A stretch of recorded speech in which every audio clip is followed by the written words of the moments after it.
Sen hakkında aylı geceler arzu ederdim ençe hayran kalıp lelelemedine nedine sensiz yalnız sensiz yeke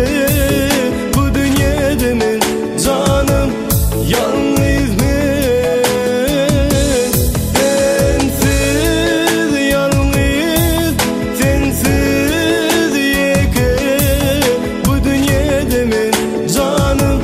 yalnız men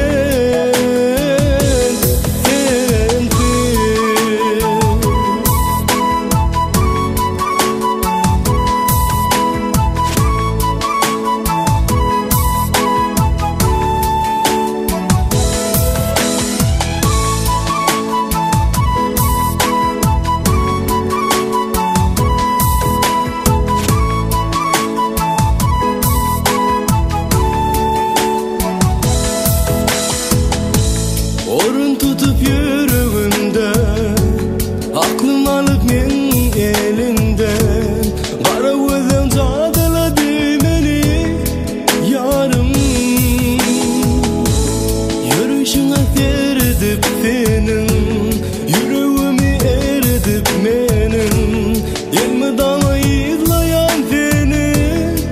yolunu sensiz yalnız